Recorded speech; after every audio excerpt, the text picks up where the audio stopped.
Hey everybody, welcome back to another episode of the FantasyPros Football Podcast. I'm your host, Dan Harris. With me, of course, is Mike Teglier and Kyle Yates. You can find us on Twitter at DanHarris80, at Mike Teglier NFL, and at Kyle Y NFL.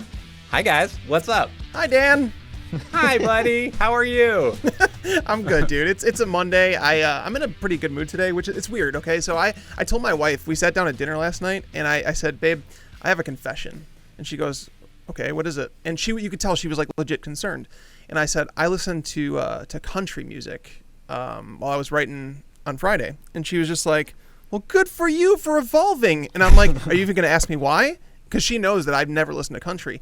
And I was like, it just basically, I needed some calmness in my life. And it basically drowned it out. So today I went back to it, and I'm opening myself to the world and saying I've listened to some country music, and it's calming. So I feel like I'm going to be nicer to you guys today. Well, you're looking at moving down. Aren't you looking to move into like Tennessee or something? You really got to get the whole country part of you out there, man, and Apparently, get ready to go. I mean, I'm going to have to be involved with some new groups of people and meet some new people, and I'm sure they're going to like country music down further south. So, yeah. At this rate, Tags is going to show up to the podcast on Friday with like a cowboy hat on, button-down shirt. Yeah. That's not happening. Yeah, I don't know the ratio of corn fans in Tennessee, Tech, so you're gonna have to be careful when you go there. But anyway, whatever. We've got a waiver wire week. It is very exciting. We're gonna be briefly breaking down, of course, as we do, our favorite waiver wire pickups of the week. But you know, of course, that we have our waiver assistant where you can get help making the right waiver wire choices. It's over at fantasypros.com/myplaybook. Identify the top players who are available in your league, view the percentage of experts who would add that player to your roster. You can get a detailed analysis of the impact on your team. It really, really helps when you're struggling, as we are right now. You've got crazy new bye weeks, things being moved all over the place. You've got to really adapt. Go to fantasypros.com/myplaybook. Get some help with our waiver assistant. All right, usual game plan today, guys. We're going to talk about our notable waiver wire pickups by position. We'll start with running back, then wide receiver, then quarterback, then tight end. We'll talk about our top 5 overall waiver wire pickups, our top QB and DST streamers for week 6, and then we'll play a little drop or keep, where we talk about the fringe rosterable guys and say whether or not we want to keep them on our rosters or send them off to the waiver wire for next week. And we will start, as we do, going position by position. So let's start with our top running back ad of the week. Tag, start us off. All right. Well, I mean, this one really depends on, the ownership in your league, because there's a lot of leagues out there where Alexander Mattison is rostered, but if he, for whatever reason, he's out there, he's a guy that you need to go and pick up. I mean, I'm pretty sure, is this a consensus number 1 pickup if he's available in your league? Oh, absolutely.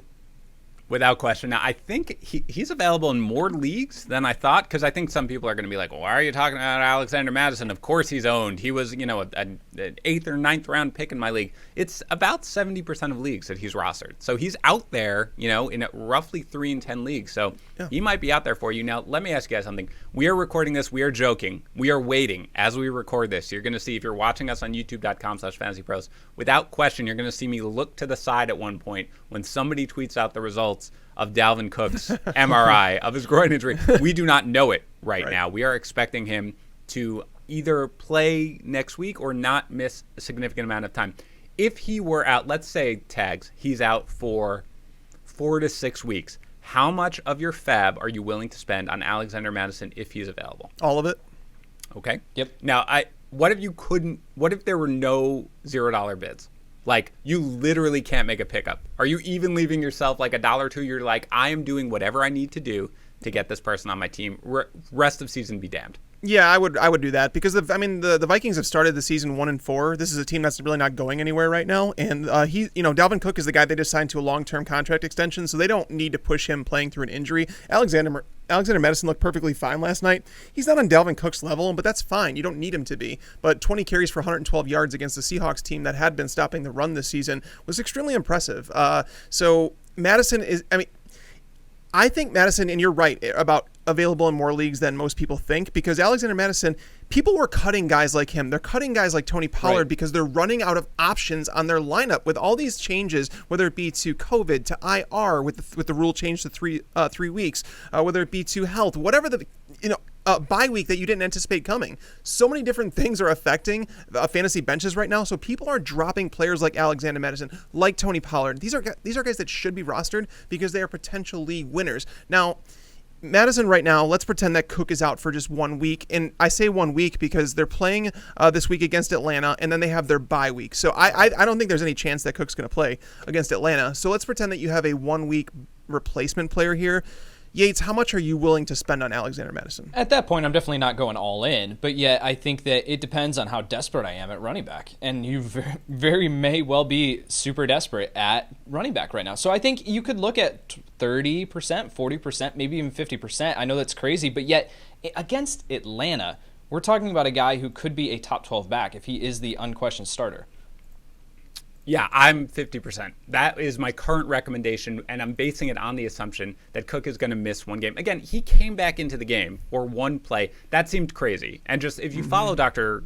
David Chow on Twitter, because he provides instant analysis, he did seem to suggest that it probably was minor. He would probably be done for the day. And then he came back in, and he expressed some surprise, and then he immediately went out. And he said, yeah, it's just not a good idea to bring him back in this game. But the fact that he was able to come out, he jogged out, he was cutting and stuff like that, he didn't actually get a carry, but he looked okay, makes me certainly optimistic that this is not a long-term thing. So I am looking at it at 1 week play. But either way, I do think that it's roughly 50% for two reasons. Number one, oh my God, win a week. Like right now, play the short term, win your week. And this is a week winner right now with Madison if he comes in there and he gets the basically all the carries for the Vikings against Atlanta. Number two, Madison should be rostered anyway for this exact reason. So even though you're like, man, I can only start him right now for 1 week, it doesn't matter because you still want to have him on your roster for the remainder of the year. It's not like a guy who's like, okay, well, Cook is back. He is without value right now. You need to be rostering players like this, and especially Madison above everybody else. I mean, we saw, Dak Prescott yesterday. Like, injuries are going to happen to football players. You want a guy like this on your team. So for me, Tags, if I knew right now 1 week and then the bye week, it's still 50% for me. How about you? Yeah, I actually put him down for 50% before we have news about the Dalvin Cook injury. Again, if you were to tell me that it was a 4 to 6 week injury, I would be going all in. I'd be willing to spend all that fab, even if we didn't have $0 bids or whatever. What I want to say is, while we're having this little short segment here, who are some other handcuff running backs that you guys that have probably been dropped? I've already mentioned Tony Pollard is someone. I think J.K. Dobbins is someone that's going to be dropped here in a lot of leagues relatively soon. DeAndre Swift, maybe Cam Akers. How do you prioritize these guys? And if you're desperate in a week, this week was one of those where a lot of people were missing running backs, and they might be starting someone like, let's say, Duke Johnson. They may have to throw in their starting lineup. Are you willing to take a 0 in your lineup at some point to not lose that player on your bench to start someone like Duke Johnson that might get you 3 or 4 points? Yates, you can go ahead and answer, and then I'll follow up. Dan said it. It's week to week. Like, win the freaking week right now. So if I'm sitting there and rostering Tony Pollard, for example, sounds great in theory, but yet in actuality, when I just need someone to freaking start in a league, like I put on Twitter, I started Josh Reynolds in a league this week, guys, because that's just where we are in 2020 right now. So in that situation, I have to pick up someone. I have to start someone who is going to get at least volume, and Tony Pollard is not going to get that, right? So I think if I have the space on my bench to be able to roster him and hold on to him, sure. He's one of my top priorities to hold on to. I will look at dropping someone like a T.Y. Hilton, of course, over a Tony Pollard, but yet, because of the upside, but yet at the same time, it all depends on the situation, and especially, too, if you are sitting at you're 1-4, 1-3, whatever the record is now, and you have a losing record, you need to win next week. You absolutely have to. So in that situation, I'm not. I will let one of those guys go to the waiver if I absolutely have to have someone. And by the way, Edmonds is also a guy who almost is in a little bit of a different territory because he's getting enough work. He's getting enough work, and he saw a decent amount of snaps yesterday. He scored the touchdown, of course, and as we talked about yesterday, Tags, I don't know, Drake does not look right. So he's not even just this pure handcuff that you're like, man, if there's a major injury to the guy in front of me, he'll have value. He has some value now, and it's more likely that there's going to be an issue with Drake right now than there is with Zeke, because Drake kind of looks like he might be already dealing with something. And I don't want to speculate too much, but again, you mentioned the walking boot in the preseason, but to the actual question, I think that's right, the way Yates has it. You got to do what you got to do. I would try to hold on to these guys if I can. I wouldn't, though, take a 0 for a spot just to hold on. You got to win. You got to do what you can to win. If for no other reason, this year more than others, because right now, I have a new downloaded schedule that I am staring at, and we're all like, oh, wait, this is what's happening. These guys have bye weeks now, and you're moving around. Like, it's too hard to plan long-term, play kind of week to week. So I would certainly do that if it meant not taking a 0 for the week. All right, so Madison is the obvious clear-cut number 1, and we are willing to spend a vast majority of our remaining fab on him. So, Yates, running back, who's your number 2 then behind Madison? My number 2 running back is J.D. McKissick next. And so I did a waiver wire video earlier today, and it said, welcome to 2020, where we're talking about J.D. McKissick as a top 5 waiver wire ad on the week for me. I think just with looking at with Kyle Allen and Alex Smith, which we have to talk about Alex Smith coming back. It's comeback player of the year just with that one. Yep. Just taking a snap, just stepping onto the field. And the first sack that he took, he got beat up in that game. The first sack that he took, I was holding my breath. I was like, get up, please get up. Yeah. But they're more willing to dump off to the running back. And we saw J.D. McKissick be super involved. So I think if you are in need, again, Tags just brought up Duke Johnson. Like, if we are rolling with Duke Johnson, J.D. McKissick is only rostered in 8.5% of leagues right now that I'm looking at the percentage here. So he is available. If you need a safe running back 3, running back 2, even for your lineup that, is just going to have a safe floor week in and week out because of his work in the receiving game with these quarterbacks, then I think you can pick up J.D. McKissick. And it's also just looking at the other options behind him that I'm sure we'll talk about, but yet I'm not spending more than 10% of my fab on J.D. McKissick. Tag, is McKissick your number 2 running back? He's not. We have some question marks about tonight's game. Obviously, Yes. Justin Jackson's Yep. going to play in tonight's game. So Right. Justin Jackson is someone that, as it sits right now, I would rather have Justin Jackson because I think there's more potential upside, whereas McKissick is like that bye-week replacement for those RB-needy teams. And I actually agree with Yates on McKissick. I can understand why you'd say that because in terms of like opportunity between like him and some other running backs, he's very similar to Nyheim Hines and the opportunity that he's been getting. And people are still starting Hines in like a pinch where it's like a guy that's going to get, let's call it, 7 to 10 opportunities, and he's going to give you at least a floor. J.D. McKissick is playing more snaps than Antonio Gibson, whether it be right, whether it be wrong. Alex Smith, over the course of his career, has targeted running backs quite a bit. So McKissick, if he's out there and playing snaps, they don't have a whole lot of options, and it's not like, Logan Thomas is going to continue receiving targets because he's just bad. So I could understand McKissick for sure. You're not picking him up expecting a league winner. You're just expecting someone to help get you through bye weeks. Well, interesting, by the way, Tex, because I don't know. Do we have final snap counts from yesterday? Because what I saw was Gibson had slightly outsnapped McKissick. I could be wrong. It was more coming in. I haven't not researched that game yet. But it was about 50-50 from what I saw. 30 for Gibson and 27 for McKissick. And Yates, you make a good point because of how much McKissick factored into the passing game. 8 targets, 6 catches, 46 yards, just 1 carry for 3 yards. He's not really. That's not Jackson his is game. That's not his game. Right. Jackson is my number 2 because, and again, we do not know what's going to happen tonight, but certainly we were advocating picking him up last week. Not that many fantasy managers did. I mean, he's usually our cutoff is 40% when we talk about waiver wires just across the various leagues. He's a little bit higher than that, so he's at about 47%, so that's fine. But Tags, then, is McKissick your number 3? McKissick would be number 3, yeah. Okay, so for me, and again, they're overall next to each other in my waiver wire rankings. I'd actually prefer Matt Breida, and not by a huge amount. Breida got extra work yesterday because, again, Tags, we talked about it. I think you aptly put it that Jordan Howard was inactive with badness or something, whatever it was. Eloquent. That's better than I could put it.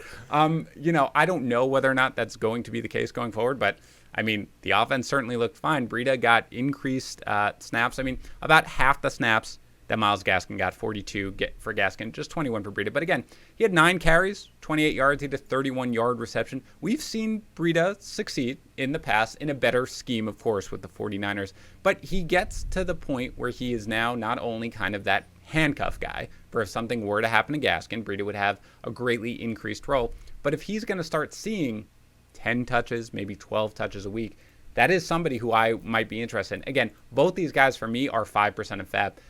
You could add either one, and I guess if you really need somebody to start, like right now, immediately, you would probably go with McKissick because it does seem a little safer. Mm-hmm. But they're both 5% guys for me. So is Breida up there with McKissick, or is he a large step down for either one of you guys? Let's go to you, Yates, first. I have Breida a little bit lower. But again, like I'm fine picking him up if you're desperate. I just don't think that you should be expecting a ton. So I just think, again, you mentioned it, 5%. The thing with Justin Jackson, I agree with Tags. I'm going to double back to Jackson. I agree with Tags. I have to wait to see what his role is tonight. The thing that pushes him a little bit further down, again, he's at 3 for me, is he has a bye next week. Looking at Mckissick, you actually have him against the Giants next week. So it's all dependent on whether you need a running back, then you should be looking at Mckissick over Jackson. That is fair because of the schedule changes. Right. I think they were originally playing the Jets next week, I believe, right? So much for that holding on to the Chargers DST for these couple of weeks. But yeah, now they have a bye. So that is a fair point right now. But yeah, if you are listening, I mean, people are probably listening to this and the game is going on or the game has already happened. But if it were before the game, I would pick up Jackson just to see what happened. Any other running back out there, guys, that you think is even worth a pickup? And again, just to be clear, Yates, you said roughly maybe 10% for Mckissick. Tags, is that what you'd be doing for Mckissick as well? I wouldn't want to be spending much. I mean, if you need a running back for this week, I suppose you might need to spend a couple bucks, but I'm really not going to be spending more than like 3. Yeah, let me make it clear. I don't want to spend 10%, but right. That's where we're at. All right, Yates says 20% on Mckissick. Nope. I heard it. Okay. So, Tags, is there any other running back that you would want to pick up this week at all? I mean, there are a couple of guys out there. Brian Hill, got some work. Gus Edwards continues to sort of get work. By the way, you did mention earlier, I'm sorry, I skipped over because you had so many names, that J.K. Dobbins might be a handcuff. Do you think, like, if anything happened to Mark Ingram, that suddenly J.K. Dobbins would get a ton of work? Don't you just think it would be a split with him and Edwards, with maybe Edwards getting even more work? No, it would still be a split, but I think that they would have McKissick kind of take on almost Dobbins, a combo role, where Gus Edwards is still the same guy. He's gonna get those 10 carries or 8 to 10 carries per week. They're not going to involve much in the passing game, whereas McKissick would be involved on third downs, and he would get, I'd probably guess, 12 to 14 touches per game, which is that's perfectly fine for a starter. So it's not like a must handcuff, but he's an electric player. So if you give him 12 to 14 touches, he could actually do something with them. Yeah, it's ugly, man. Brian Hill is someone that, Brian Hill and I would say Jamal Williams are players that you can, I guess, go to. Like, those guys are getting 8 touches a week, roughly. Jamal Williams in the first game without Allen Lazard saw, I think it was, 8 targets. So he could be more involved than people think. So those are guys, like, if you're desperate and you don't have a running back to play in week 6, that's what you grab those guys for. You don't grab them because you're expecting a league winner. And again, although I do think that short term, as I've said, is the way to go for running back, and as we all talked about earlier this week, it is time, and I mentioned it last week, but I do want fantasy managers to keep it in mind.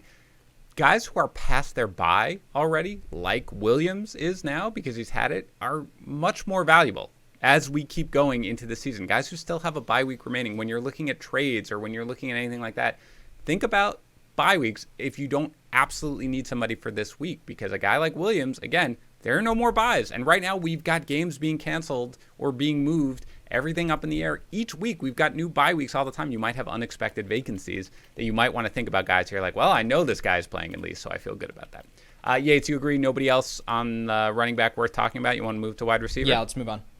Yeah. I can't imagine, Yates, who your number one wide receiver pickup is of the week, but why don't you break the suspense and tell everybody? It's this guy that you might not have heard of. He really didn't do much last week, but it's Chase Claypool. He's a Steelers wide receiver. No, Claypool's got to be the number one option here, guys. Looking at what he did on Sunday, 4 total touchdowns, 7 catches, over 100 yards. He did this on the back of, Deontay Johnson leaving that game, and that's when he really emerged. And it wasn't necessarily until you saw him get the second touchdown watching that game that you could see the offense go, okay, we're feeding Claypool because we want to see if he can have a big game. So moving forward, please do not expect 4 touchdowns every single week.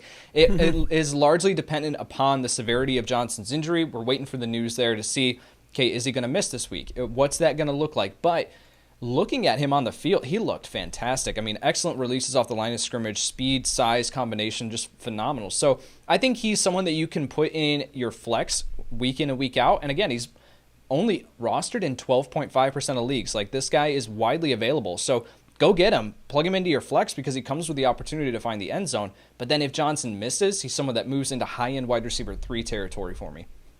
Okay, so 2 things here. Yates, you think that he's basically somebody who you can start right off the bat, starting next week, even if Johnson is healthy. Is that right? As a flex option. But I think that the smart move, and I think we'll talk about this tomorrow a little bit more, Dan, would be to say, if you can sell high on Claypole, if you can get him and then package him with someone else, because like people are just going to look at the total points that he scored. Like, this is a fantastic opportunity to sell high on Claypole. Tags. What? First of all, yeah. It's the other thing I wanted to ask was what percent fab bid? What did I have? I think 20 to 25% was where I had. Okay. Tags, I assume Claypool is your number one. Break it down for me. He is. I'm only willing to go to 15%, and I'm saying that because we don't know what the injury is to Deontay Johnson. I don't know if it's. I don't think it's considered to be a long-term thing, but I could be wrong. The only thing I've heard, by the way, right now is Tomlin is highly optimistic that it is not serious and that he thinks he could even play next week. So right now it sounds optimistic. Go ahead. All right. So that's one. Two is that Claypool actually ranked third in wide receiver routes run this week, behind Juju Smith-Schuster, behind James Washington. He also moved into the slot, which is where Juju Smith-Schuster typically plays. Claypool ran 50% of his routes from the slot, which is somewhere he's not going to be very often when Juju Smith-Schuster's healthy, when they have their game plan working. Again, there was a lot of moving parts in this game that kind of forced them to play Claypool. And it's not to say that he's not a good football player. He looks a lot better. I'm willing to admit I was wrong on Claypool as a prospect. I didn't like him very much. Same here. I felt like the transition to wide receiver was going to be a lot tougher for him because he was considered like a very like a smaller tight end or a big wide receiver. But he looked fantastic yesterday. He looked like a bigger version of Martavis Bryant is what he did.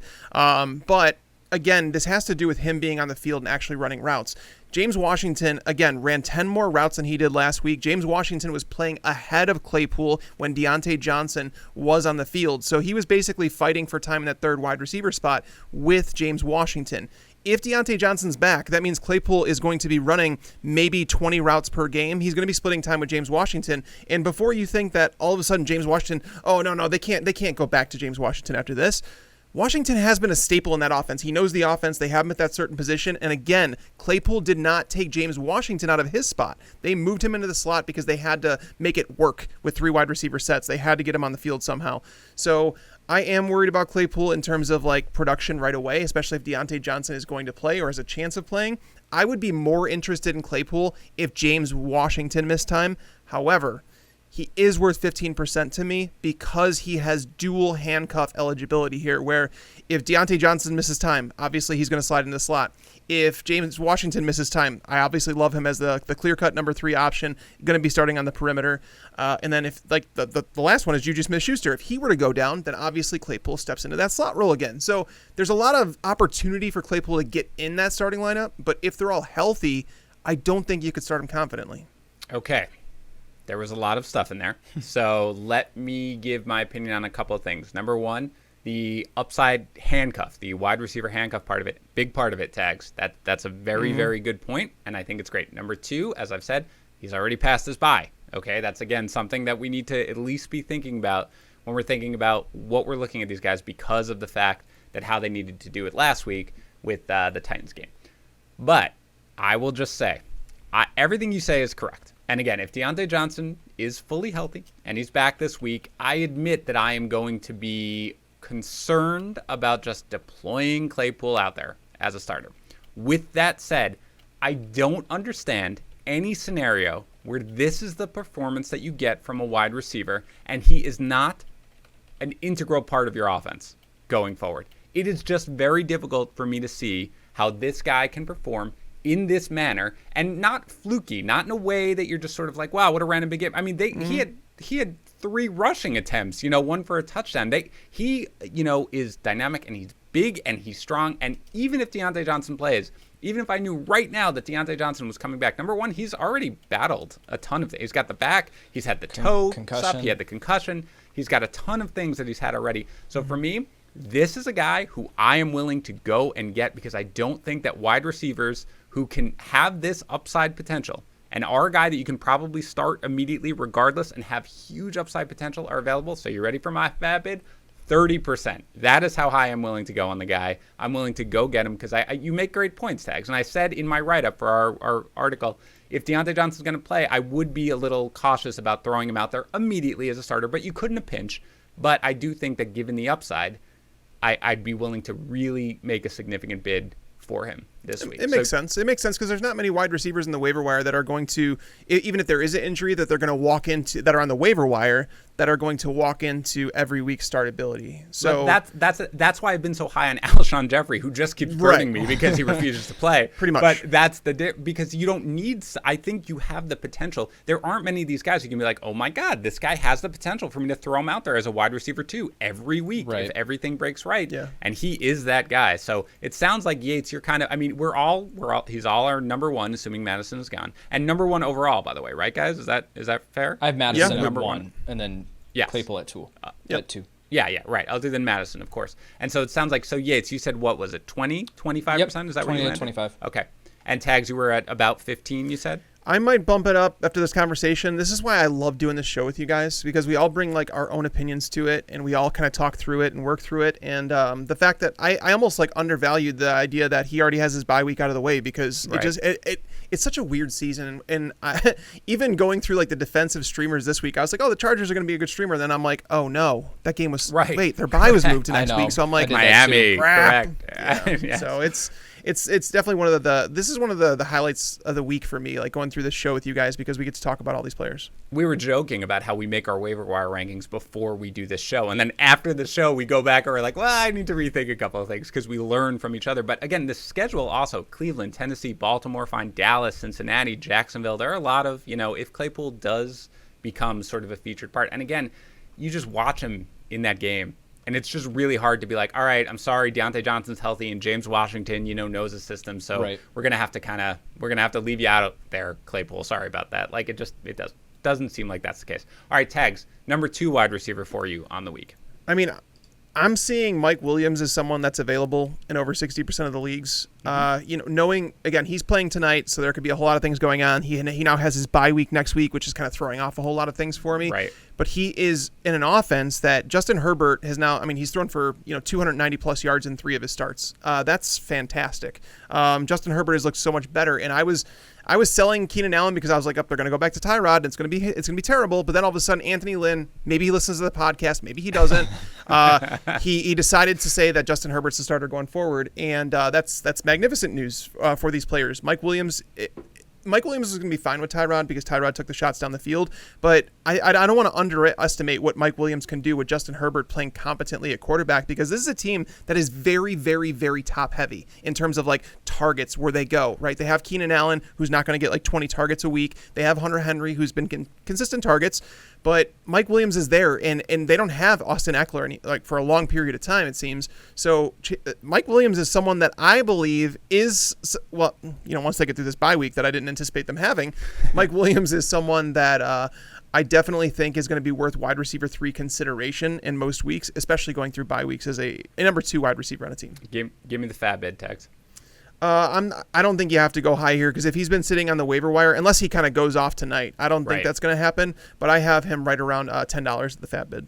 Okay. How about you, Yates? Is Mike Williams your number 2? Williams is not someone that I'm considering necessarily, because looking at he was already played a game with Justin Herbert, and he got 1 or 2 targets.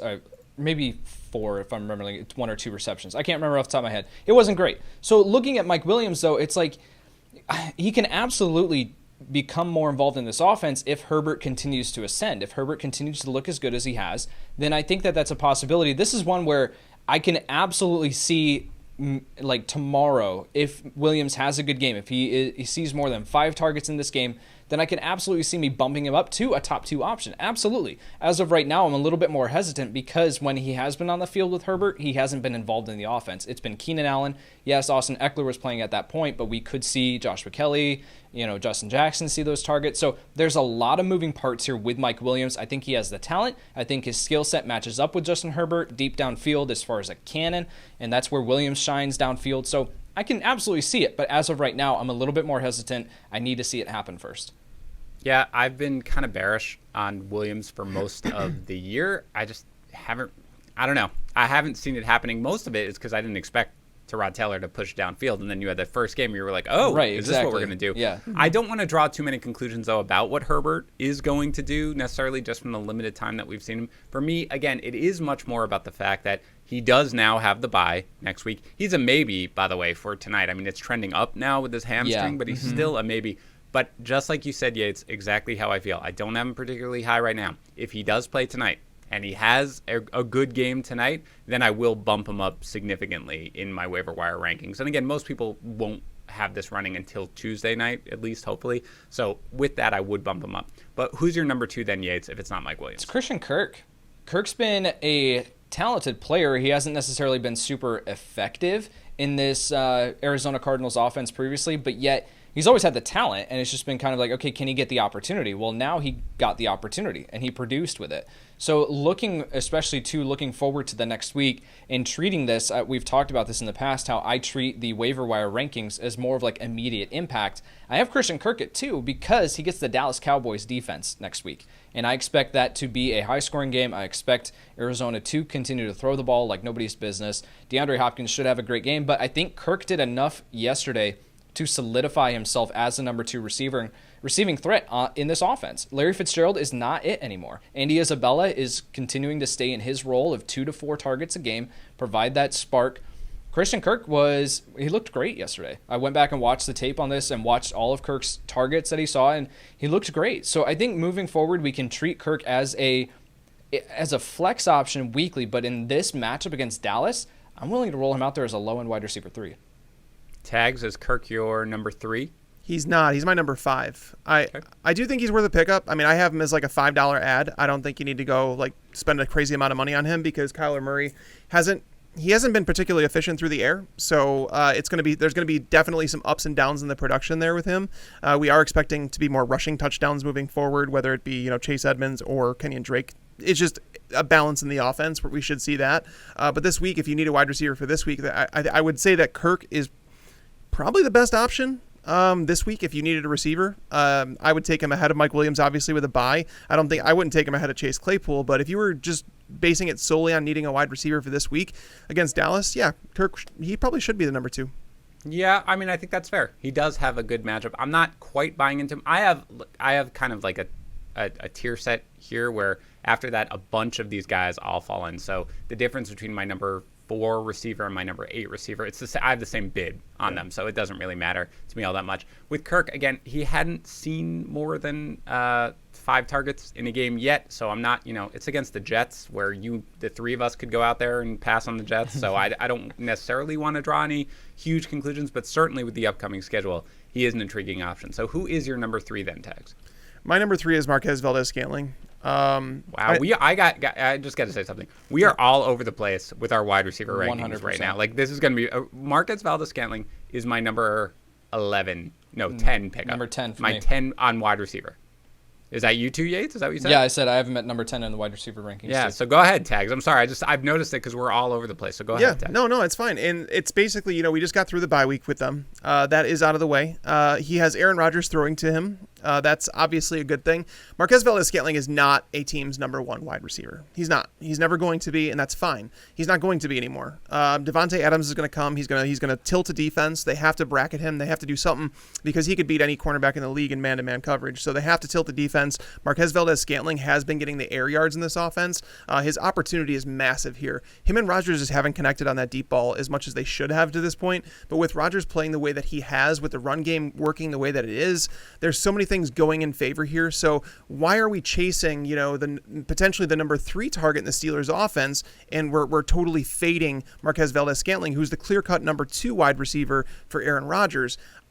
I'm not saying that Claypool shouldn't go over Valdes-Scantling, but I'm saying I think Valdes-Scantling is being a little bit undervalued. Again, I know he ticked off so many people on that Monday night game against the Falcons, but the game was somewhat of a blowout. They didn't have to throw the ball a whole lot. Robert Tonyan scored 3 touchdowns. That's never going to happen again.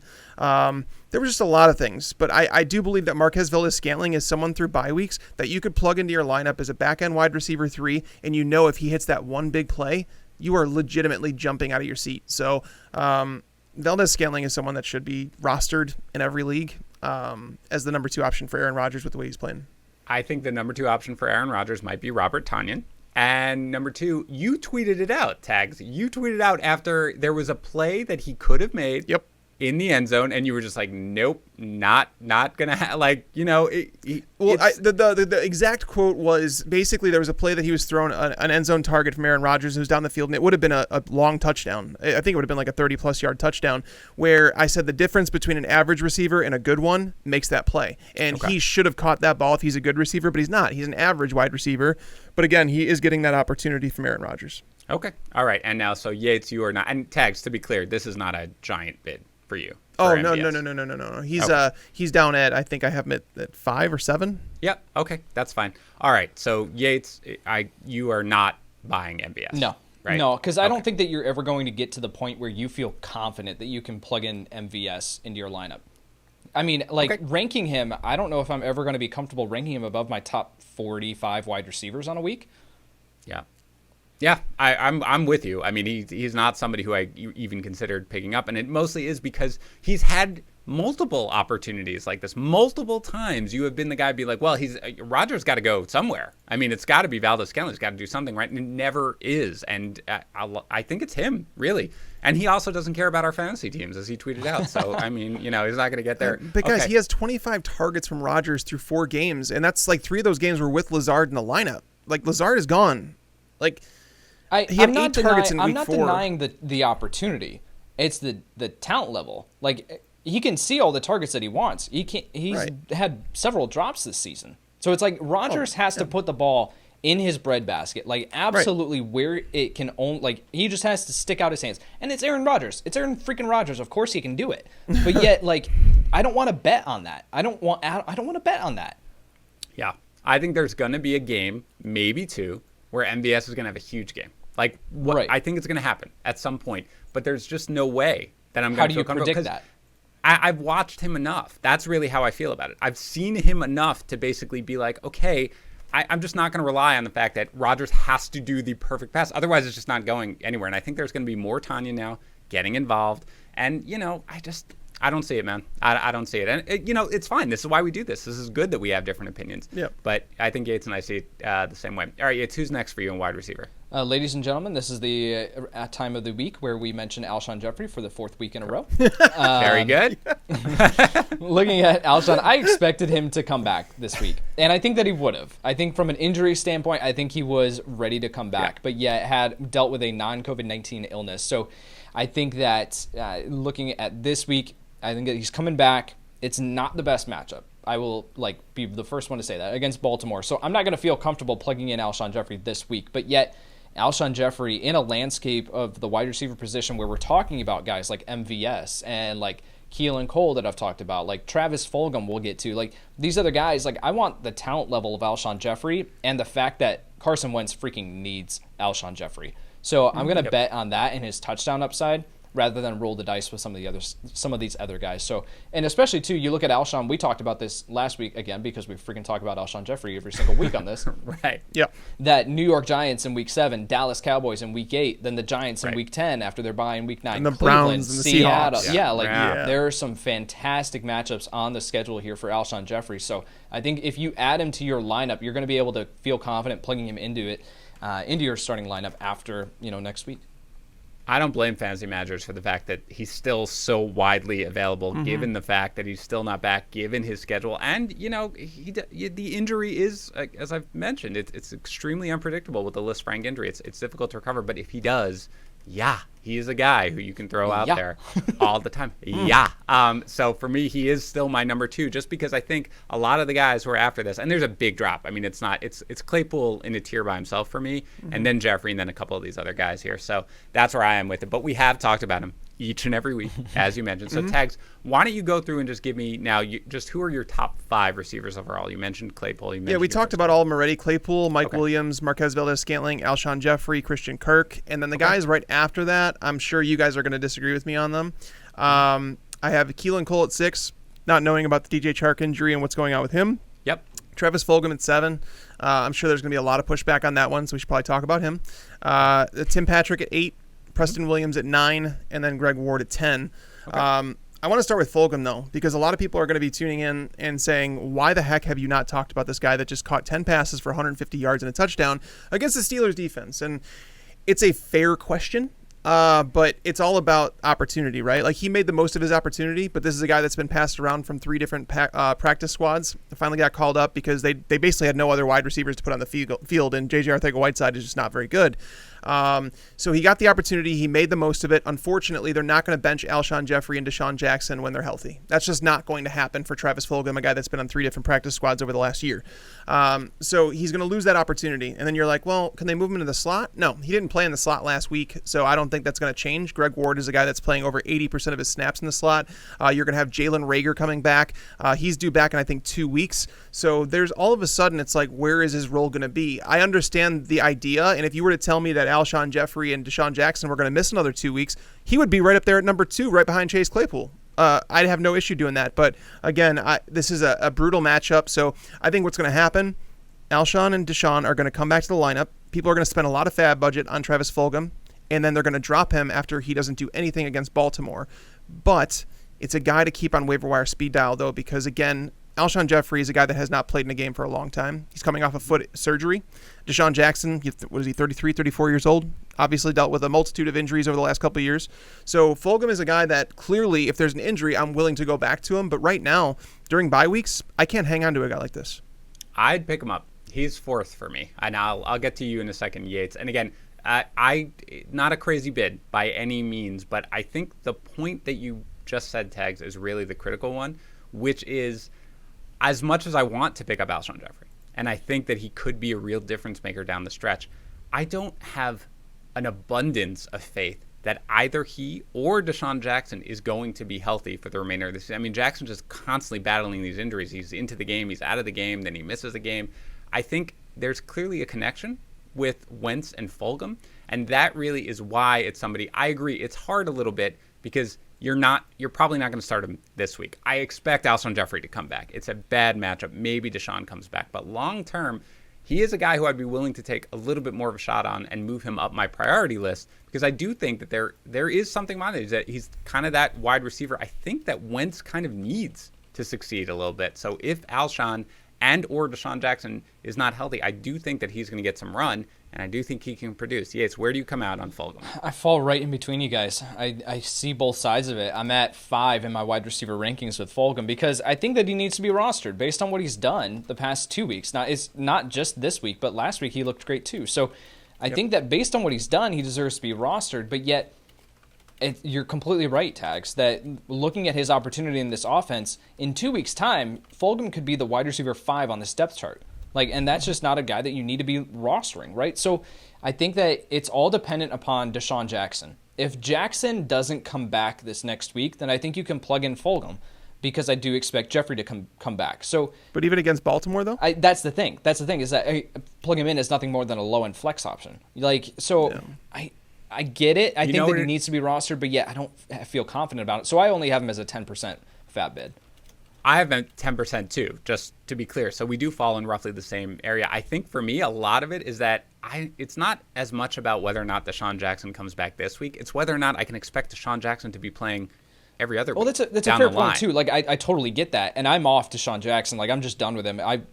I'm very close to cutting him in a dynasty league that I've got, because I'm just tired of dealing with him playing and then leaving the game. So I totally get it, but like Tag said, we're entering bye weeks. How long are you going to be willing to hold on to Fulgham at the end of your bench? We're talking about dropping other guys like Tony Pollard, Alexander, Chase Edmonds, these other running back handcuffs.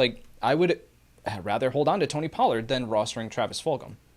No, I think it's okay. I think that's not a bad position. For me, again, because of how little faith I have in Deshaun Jackson being able to stay healthy, and the question marks I have around Alshon Jeffrey, even though I do think that you should pick him up. In addition, I do think that when he and Wentz have a connection. I mean, he's playing well. He's not falling into production. He's making some really solid catches. It's somebody who I think has probably earned himself a little more of a role, but I do agree that I think you need some injuries in front of him for him to have long-term value. I'm still willing to take the shot, but both of us Yates are at about 10%. So that's okay for me. Tags, you're just basically like leave him on the waiver wire or 2%. I'm willing to spend 5 if you want to, but I know that's not going to get him. Right. It's not. Right. Yes, I will say that my strong suspicion is that fantasy managers are going to spend way more than I would advocate spending on him this week. And I think we all probably fall into that range because I think after a game like that, you get a lot of fab spent on you.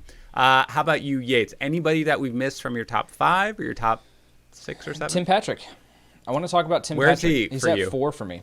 And yeah, he's at 3 for me, so I'm glad. Go ahead. Yeah, looking at, again, we've talked about it past the bye week. And he is now, I assume that Drew Lock is going to be back for this next game. Yep. Tim Patrick has a clear role in this offense. He's produced, and I think that he can, it's dependent, I think, upon KJ Hamler and him being healthy, but I don't think that he's coming back this week. So looking at Tim Patrick, if you need a wide receiver, again, like, it's a fine matchup against New England. It's not great. But yet, at the same time, I think he's... Well, if Stephon Gilmore is going to miss, I mean, that's the thing, which I'm expecting him to miss the game, right? Because he's on the COVID list. It sounds like it takes like a little more. So he's probably going to be out for this game. Yeah, so I think that you have a fine long-term option here because he's carving out a role for himself in an offense that is hitting the upgrade button at the QB position now that you get Drew Lock back. So I'm willing to go a little bit more... I got Tim Patrick at 10% as well, but again, I would prefer him over Fulgham because I think he presents more long-term. He absolutely gives more long-term viability. Yeah, he does have KC and the Chargers, and then he gets Atlanta, Las Vegas, Miami. So there are some decent matchups coming up. I'm slightly ahead also of Fulgham for me, and I have him at 12% just so I could make a difference between. I do actually have a preference for this. Now, Tags, you're not really into Tim Patrick, right? No, I'm not. I mean, outside of the one game against the Jets, the first 3 games he didn't top 4 catches or 43 yards. He's far from a lock. It's just it's a boring offense. So I don't feel the need to go out and get someone like him. All right, that's fair. Just to touch on a couple of the other names that you mentioned, Keelan Cole, this is purely if Chark's ankle injury is serious, right? You don't want him if Chark is healthy, Tags? I mean, he's still someone that you could play through bye weeks. He's getting at least a handful of targets every single week. He had a couple targets late in that game against Houston yesterday Should've where had 2 touchdowns. Yeah, well, it was back-to-back plays, so if he scored on one, he wouldn't have had the other one. So, but there were 2. I'm sorry. Go ahead. I keep interrupting you. Sorry. No. It's just more about like the fact that he was getting targeted near the end zone, and Minshew was just a little bit off on the ball. But if DJ Chark were to miss time because he's dealt with a chest injury and now he's dealing with some other injury, I think Keelan Cole is someone through bye weeks that you could plug and play, especially against Detroit this week. Great matchup. Yates, how about Preston Williams? I mean, he was a guy who we all kind of liked coming into the year, and he just has not been getting it done coming off the ACL surgery. Good game here, only 5 targets, but 4 catches, 106 yards with the touchdown. Now he gets the Jets next week, which is about as good a matchup as you can get. So any interest in picking up Preston Williams? Yeah, I have him as an 8% fab bid. I have him as my number 6 wide receiver, so I think that you can absolutely pick him up, plug him in. He's always had the talent. It was weird why he wasn't getting targeted in this offense, but...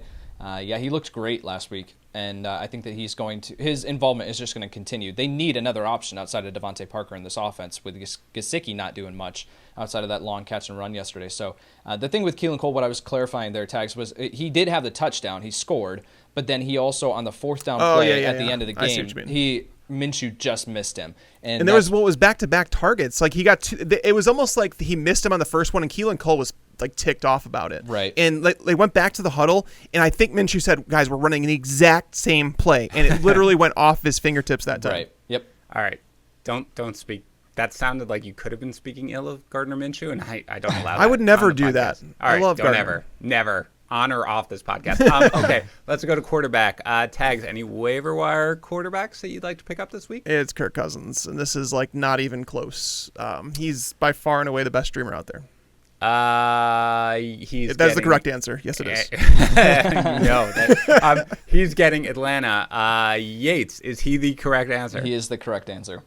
What about Andy Dalton? What about the fact that Andy Dalton is now going to be throwing passes for a pretty explosive offense with 3 really good wide receivers? Is he not somebody who you want to get? Not particularly. All right.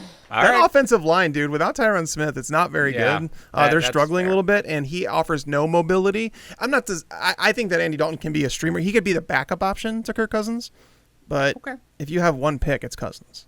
All right, that's fair. How about Fitz against the Jets? Look what Fitz just did to the Revenge 49ers game. now. It is. Well, he has a revenge game. He has a revenge game every week. Also, add to the revenge game playing against an historically terrible pass defense. So you could also have that. I think either one of those guys. There are streamers every week, which I love this year about quarterback, especially since games are constantly being postponed and everything like that. But it's fine. Kirk Cousins is the answer. Fine. It's the correct answer. Go ahead with tight end. Yates. Who's your number one tight end pickup? It's Irv Smith, and looking at Smith, he's had the talent to be a fantasy option, but yet has not gotten the targets in this offense. Well, he came out, he was a clear part of that game plan yesterday. In seeing significant targets, he saw 6, and Rudolph only saw 2, I think. So he's clearly passed him as far as the receiving threat in this offense at the tight end position. So I think it's, when you're looking at, I tweeted this out earlier and I'll pull it up here, but looking at the guys like Zack Ertz, major disappointment this year. Like, if you are ready to move on from Zack Ertz, I'm not going to fault you. And if you want to pick up someone who has the arrow pointing up, then I think you can do that, especially this week against Atlanta.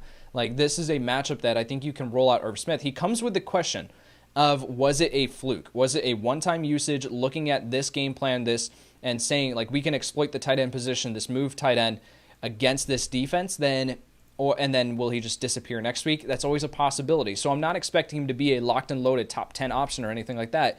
But if you are so frustrated with these other guys at the tight end position who are just not producing, then I think you can pick up Smith, and I think he's the top option there. But again, I'm being hesitant there. How about you, Tex? Yeah, I don't. Nobody is actually the correct answer, right? Yeah, there are no tight ends. But no, yes. Yeah, Trey Burton is someone that I had as my top one, just because I mentioned it last week during the show that he was probably the Colts tight end with the most value moving forward, and it made me throw up in my mouth. But it's exactly what happened. It's I don't get it. I don't get the affinity with Frank Reich and both Matt Nagy, both like died to have this guy on their team, from Doug Peterson, Trey Burton, and well, it hasn't really panned out for either of them. But Irv Smith, I've already looked at that a little bit. He's only run 8 more routes than Kyle Rudolph this year. So it's basically a 50-50 timeshare. He has 11 targets in the season. Kyle Rudolph has 10. This last week, so he saw 5 targets last night.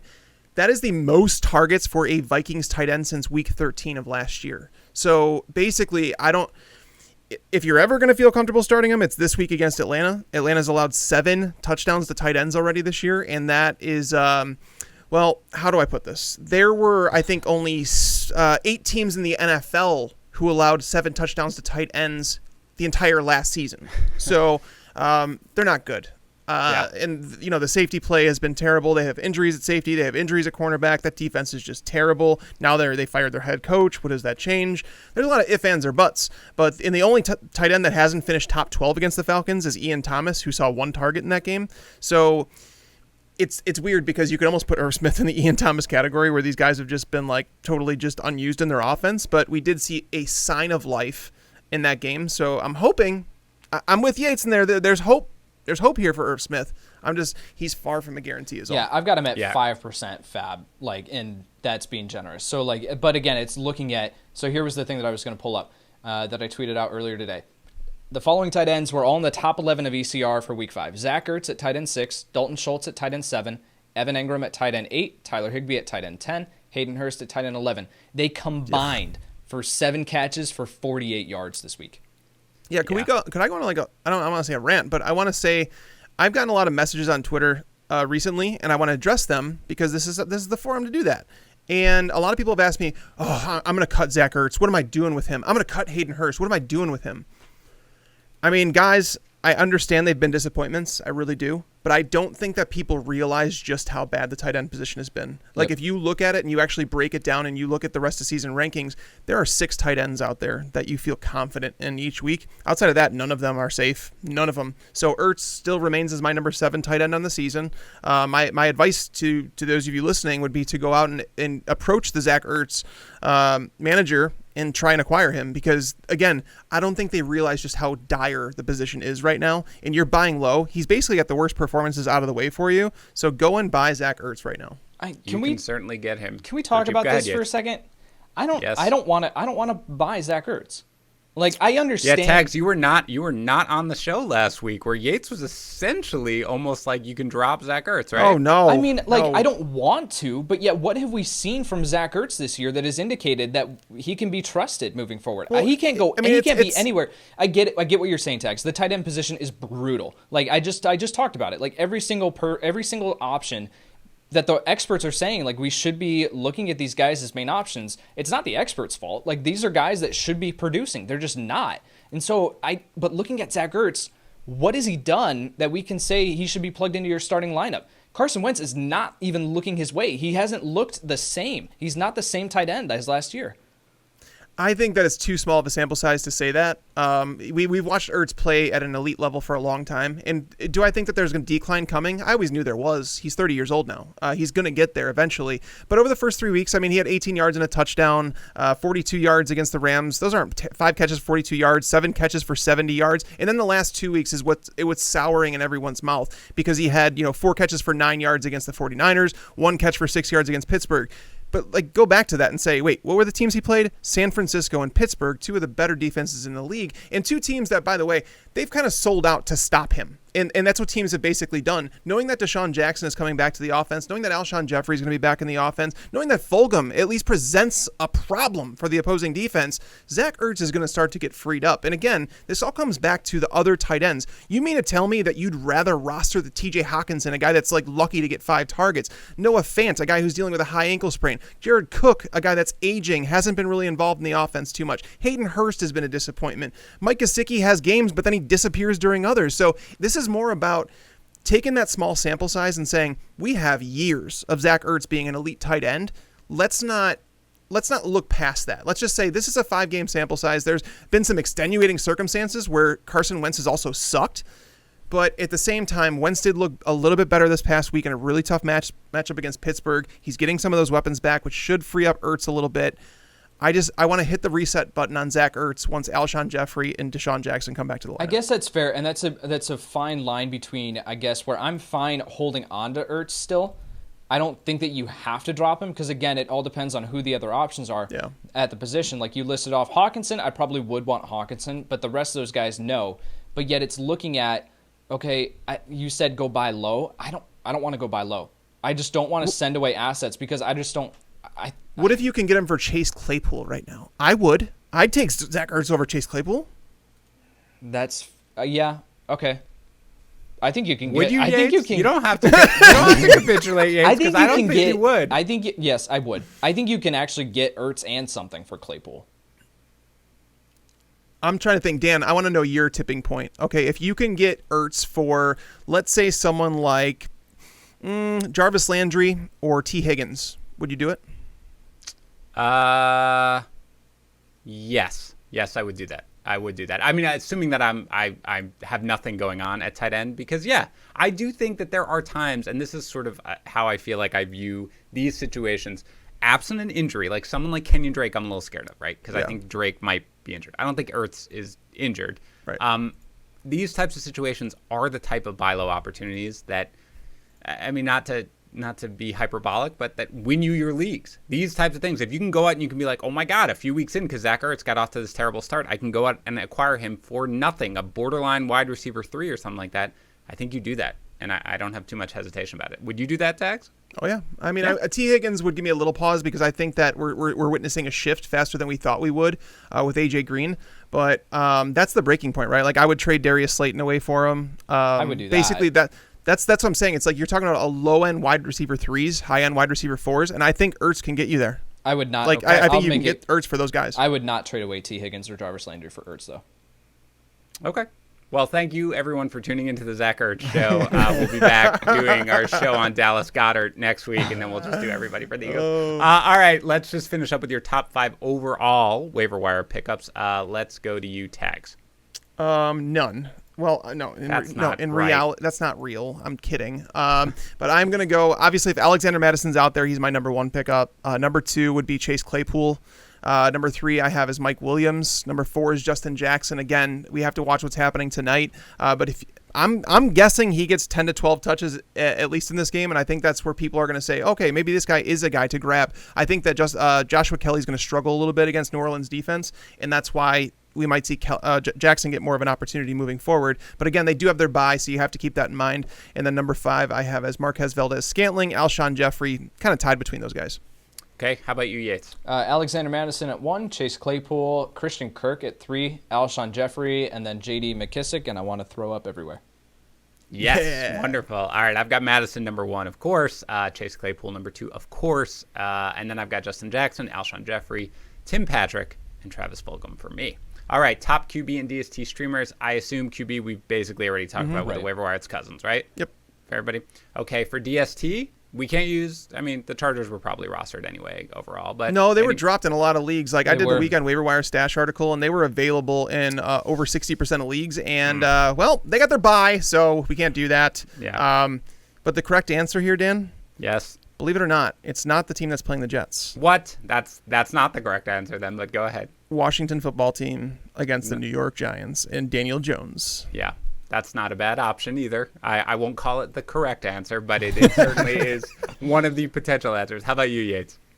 So I'm going to be honest, guys. I looked at Yahoo, and Yahoo has not updated their schedule. So I wrote down the Chargers in our article, and I realized that when we started recording. Mistake. So I've got to go change that as soon as we're done. But no, I think, I'm fine with Washington. I think looking at that defensive line and Daniel Jones, I mean, goodness gracious, 2 touchdowns on the season, 5 interceptions, 4 fumbles, 3 fumbles lost on the season. I'm fine with Washington as an option this week. Mm-hmm. Yeah, just so you guys know, for the my son's fantasy league, he has the Patriots, and then when they were scratched, he had to go pick up something, and Yahoo said that Dallas was projected for the most points, so he picked up Dallas. And there has been nothing more enjoyable than watching him when Dallas returned that ball for touchdown. the touchdown. Yep. It's the best thing in the world. I would be fine to roll out the Dolphins against the Jets. Just to be clear, they get to the quarterback enough for me, and I will roll out anybody against the Jets. There is no defense bad enough for me to sit them. But Washington against Giants, also a good option. Can we talk about how two head coaches have now been fired before Adam Gase? No, we're not allowed to talk about that. Actually, I don't have an answer for you. I have nothing.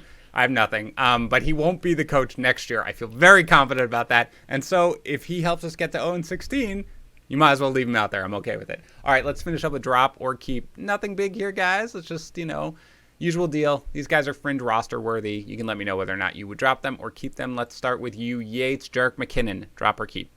I'll keep him. Tags? Keep. Yeah, I don't really care, but you can keep. Tags, number 2, Russell Gage. Drop or keep? You can drop. Tags. Yates. Drop him. That is the correct answer. I asked Tags last night. Yates, to you, Tyler Higbee. Drop or keep? He's a touchdown or bust tight end too. So, drop him and stream the position. Tags? You can drop him. He's a streamer. Yep, that's correct. You can drop him. Tags, drop or keep Matt Ryan. We said it last night. Oh my God. I'll keep him. I'll keep him. Yates? This is the matchup that, they've all been the matchup. Well, to be fair, the Panthers have actually been a lot better than we think. That's fair. I drop him because I think he now enters this streaming category. Yep, I think you can drop him. You'll start him on occasion. I'd play Kirk Cousins or Ryan Fitzpatrick over him this week. Love it. Yates, drop or keep Mark Ingram? Keep him. Tags?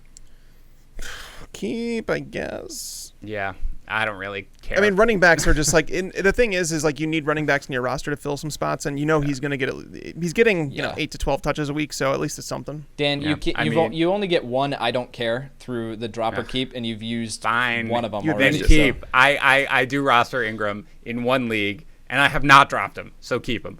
Tags, drop or keep any 49ers wide receiver? Keep Brandon Ayuk and Deebo Samuel. Both of them? Yeah. Yates? I'm fine keeping them and rolling them out there as flex options, nothing more.